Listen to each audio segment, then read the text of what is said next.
Rory McIlroy destroys tee box marker amid two quick meltdowns at U.S. Open.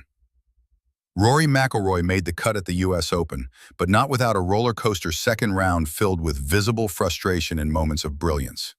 Fresh off completing the career Grand Slam with his Masters victory in April, McIlroy had his sights set on a sixth major title and a second U.S. Open win, after narrowly missing out to Bryson DeChambeau at Pinehurst #2 last year. However, the Northern Irishman's start to the championship was far from smooth.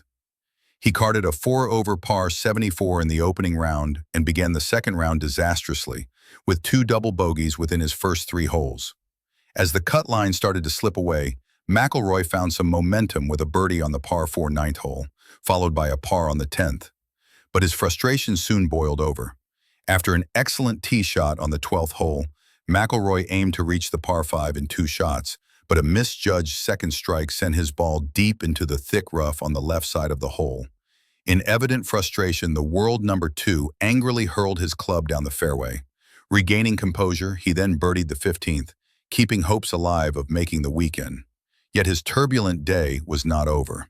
On the par 4 17th, a pulled shot left saw McIlroy lose his temper again, this time destroying the tee box marker with his club. Despite the emotional swings, McIlroy showed true grit.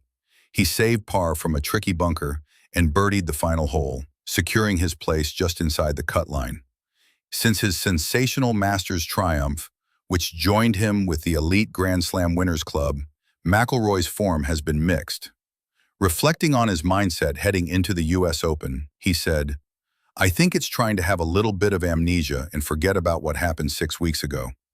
Then just trying to find the motivation to go back out there and work as hard as I've been working. I worked incredibly hard on my game from October last year, all the way up until April this year. It was nice to sort of see the fruits of my labor come to fruition and have everything happen. But at the same time, you have to enjoy that. You have to enjoy what you've just accomplished. I certainly feel like I'm still doing that, and I will continue to do that. At some point, you have to realize that there's a little bit more golf left to play this season here. Portrush, Ryder Cup. So those are obviously the three big things that I'm sort of looking at for the rest of the year. But I think weeks like Quail Hollow, or even weeks like last week, it makes it easier to reset in some way, to be like, okay, I sort of need to get my stuff together here and get back to the process and sort of what I'd been doing for that 7 months from October last year until April this year.